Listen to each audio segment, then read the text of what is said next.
Hello and welcome to another Synapse video of the week. In this week's video, we are going to be reviewing travel tips from the Davis Phinney Foundation. And this is an important topic this time of year because the holidays are right around the corner and many of you have plans to get out there and travel so that you can go see family and friends this holiday season.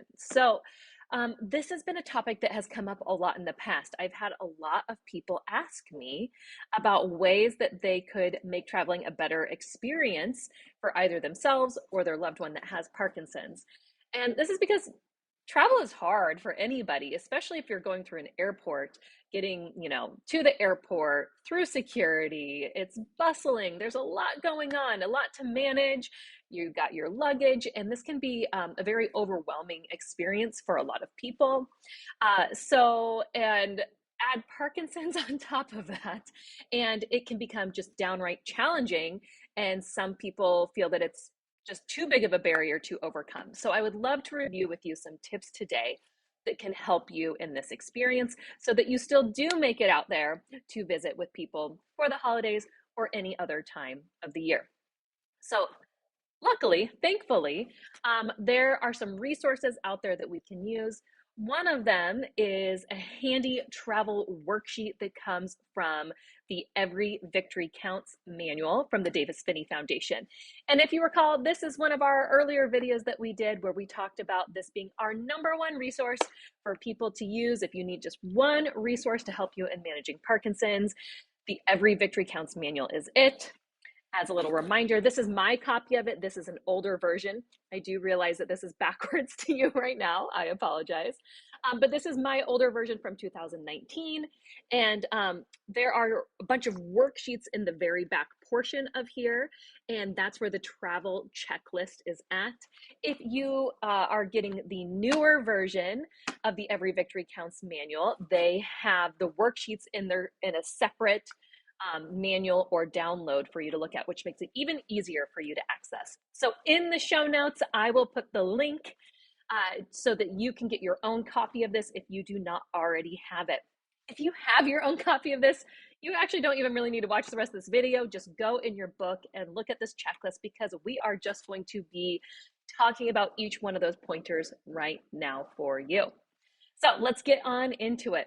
What are the tips that they have laid out for traveling when you have Parkinson's?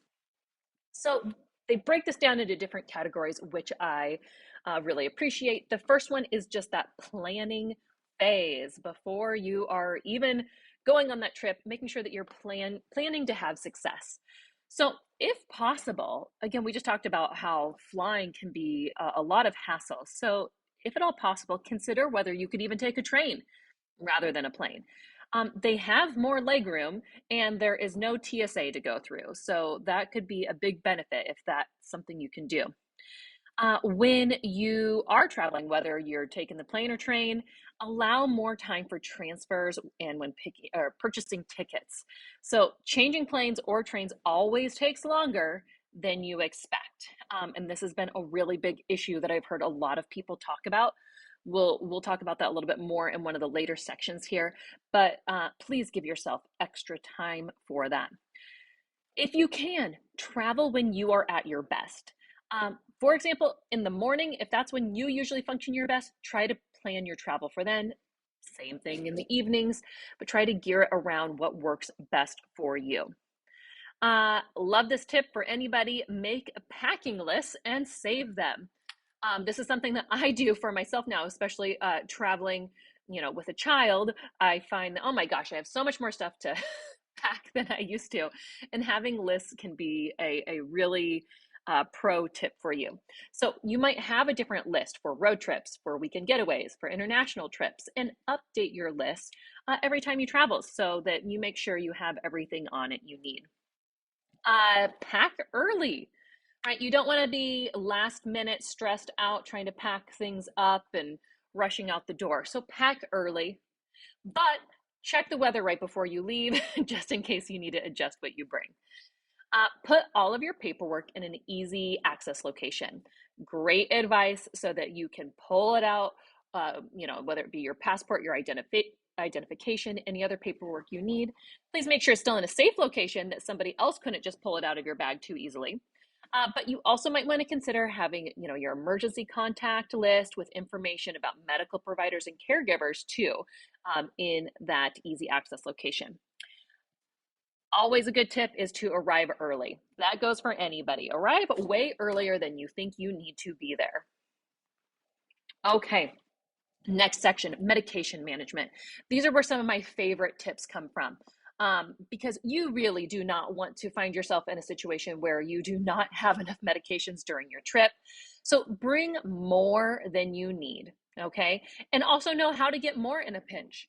All right, is there a local pharmacy? Could you call your doctor's office and have them forward a prescription to a pharmacy in your area? So maybe look into what that would look like in case you lost your medication in your luggage or something like that. So on that note, make sure you store medications in more than one location, right? Have some in your carry-on bag, have some in your check-in luggage, ask a travel partner to carry an extra dose for you, okay? I usually recommend that people try to keep most of it in their carry-on bag, because that's going to be on you the whole time. And you've probably heard many of people where their check-in luggage gets lost, but have it in both, because what happens if you accidentally leave your carry-on luggage or if somebody steals it? So make sure you have multiple options for that. Another great tip is to set timers or alarms that remind you to take your medication on schedule. I think that this is a great tip.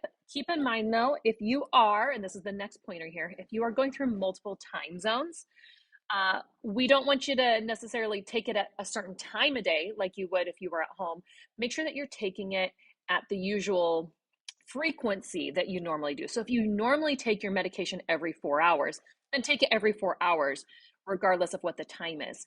Do know that if you are using your phone to set an alarm to take your medication at a certain time, as you go into different time zones, your phone's probably going to automatically update and stay on that time zone. So you might want to consider that, and maybe instead just setting, again, on your phone, a timer for the 4 hours instead of the 1 and 5 o'clock. Always carry a list of your medications with you and be ready to show them if asked when you're going through security and things like that. Be sure that at least one set of your prescriptions are in the actual prescription bottle with the label so that you can verify that that's what that medication is. Also, if you are somebody that has any liquid medication, you should get probably a note from your doctor stating that that's what it is. And you're still going to be limited to the certain amount of ounces that they allow through security for that. When it comes to getting around at the airport, more great advice. This is what I said we'd be talking about earlier, because this is something I've heard a lot of people having difficulty with. People who say that, gosh, normally I don't have this much difficulty walking, but at the airport I do, right?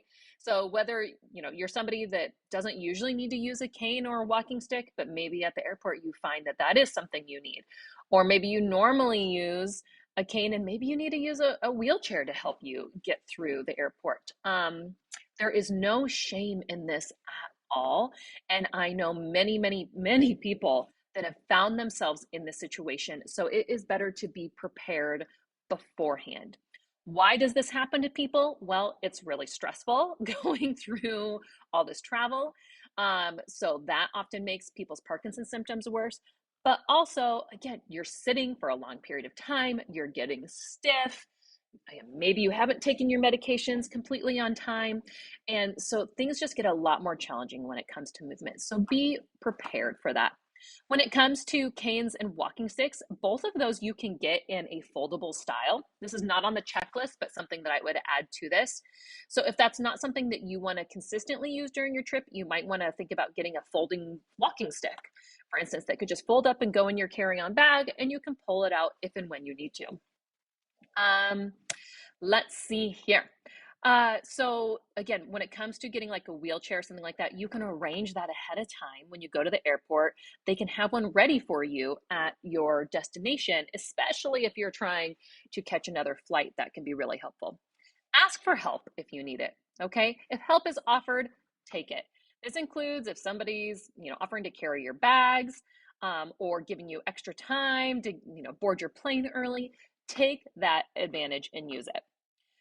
This was a nifty trick that I hadn't heard of or thought of before, but makes total sense, which would be taking a disposable plastic grocery bag with you so that you can sit on it on the plane, because the plastic will reduce the friction and make it easier for you to get out of your chair. Great idea. Last tip for getting around is to practice getting in and out of an airplane seat. Now, you might not have an airplane seat available to you, but I recommend practicing a scenario that is set up similar to it. So I used to do this with people all the time in therapy when we knew they were going to travel. Is setting up a little row of seats, and there's a really narrow area for you to maybe stand up, practice that side step around people. It can be really challenging. They don't have this on here. I recommend getting an aisle seat if at all possible, because that's going to make it much easier for you to get in and out of your seat. But consider that before you go, that could be a challenging environment for you. When it comes to communication, make sure that you communicate with people clearly and frequently. People don't necessarily know that you have Parkinson's just by looking at you. Okay, so make sure that you are updating people on what you need. And you might want to even consider wearing or traveling with a card that says, hey, I've got Parkinson's and I need a little bit more time and space. Thank you. Something along those lines, especially if you find yourself having difficulty communicating during your travel. When it comes to clothes, you don't want to be lugging around a whole bunch of stuff. So consider packing light. Usually you can find anything you forgot at your destination. Um, Also consider, what it's like to be going to the bathroom on an airplane or a train, and travel in comfortable clothing that is really easy for you to get on and off. Another great suggestion is that with all that sitting you're doing, um, a lot of people experience swelling in their legs, so consider wearing knee-high compression socks. Um, this even goes for a long car ride too. That's going to help promote blood flow and reduce that swelling. Uh, Also, bring an extra change of clothes in your carry-on bag. Again, this is not just for Parkinson's, this goes for anybody. Always a good idea, especially if your luggage gets lost. You want to make sure that you have an extra change of clothes. Sleep and rest. Some other really good points here. Slow down and really try not to overschedule yourself. I think in general, you will find this a better travel experience. I think a lot of people would have a better time traveling if they just didn't overschedule themselves. Prioritize activities that are most important to you and conserve your energy so that you can do those things that really do matter. Okay. Time your travel so that you can rest when you get to your destination. All right. Don't just plan to go as soon as you get there. If you are traveling with a big time change, maybe plan on doing a 1 or 2 hour nap when you first get there, but then really try to assimilate into the routine of the time zone as soon as you can. If you are trying to sleep while you're traveling on the plane or train, maybe consider bringing a sleep mask and earplugs or an inflatable neck pillow to make that more comfortable for you.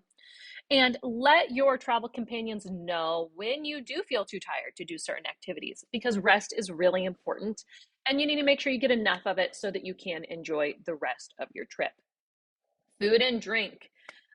Another important thing to consider. Make sure that you have your food items, readily available for when you're going through security. Fill your water bottle after you get through security and between flights. We want to make sure that you always have water on hand so that you're not getting dehydrated. Remember, dehydration can lead to lightheadedness and dizziness. It can be really easy to get dehydrated when you're traveling. So please have that water on you and drink it frequently. It will also get you up and going to the bathroom more, which is a good thing when you are traveling, because you need to have that movement. Bring more snacks with you than you usually think you need. In case your plane is delayed, you want to make sure you have some food on you, especially if you have a hard time taking your medication on a completely empty stomach. Okay, so all important things to think about. When it comes to exercise and movement, it's what I was just talking about with making sure you get up frequently. Stand up and stretch every 30 to 45 minutes while you are in transport. This is a fun tip. Consider bringing, they say, a jump rope for, a form of portable aerobic exercise. Jump rope might not be appropriate for everyone, but consider in general what kind of just really easy things you could bring with you to help you exercise. You can get some of those resistance bands that can fit easily into a bag also for some strengthening too. But also when you're, in another location, just simply going for a walk, or if you have exercises you would normally do at home, maybe they're power moves or LSVT big moves, do those while you are traveling to maintain that routine and keep you feeling your best.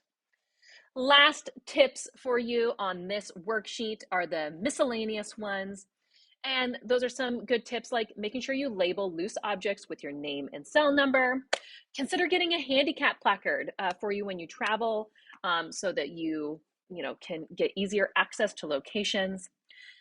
When you're in a new location, check out the local Parkinson's offerings. Maybe there is something new that you can learn. Maybe there's some different types of classes. So see what is there. And if there isn't, maybe you have something that you can share with them. If you are somebody that has had deep brain stimulation, you should likely bring some type of card or something that says that you have had DBS. So security might ask for this because you cannot go through the standard security check machines. All right, they'll have to use a wand, and you might need to get patted down. So some people just prefer to say that they have a pacemaker instead of explaining what DBS is, and that is usually sufficient for people. Travel with people that can help you with the unpredictability of Parkinson's. So people that know you well and are understanding and flexible and are helpful. Okay. And great last tip here is to maintain a sense of humor throughout all of this, right? Travel is difficult, but you'll get where you need to go eventually. And they have a little quote here that if you like to travel, then it's part of your living fully with Parkinson's. And I 100% agree with that. Okay. So, so many people just decide that traveling isn't something that is going to work in their life anymore once they have Parkinson's. But for so many people, this is such a part of their quality of life that I truly encourage you to keep traveling if that is something that is important to you. Okay. You just need to take extra considerations as you do it. And the more you do it, the easier it will get. Okay. The more you familiarize yourself with what that process is like. All right. So I encourage you to do it if it's important to you. And if you need extra help with that, consider reaching out so we can give you some more individual tips, or working with a physical therapist or an occupational therapist to help you with your specific concerns when it comes to travel. Okay, that is it. I hope you make it where you want to go and have a great holiday season. This video is brought to you by Synapse Fitness Foundation, a nonprofit empowering people with Parkinson's to live their best lives through exercise, education, and connection to others. The presenter of today's video is Dr. Kelly Becker, physical therapist and founder of Synapse Fitness Foundation. If you found today's video useful, please click the like button and forward this video onto somebody that you think would find this useful. Thank you.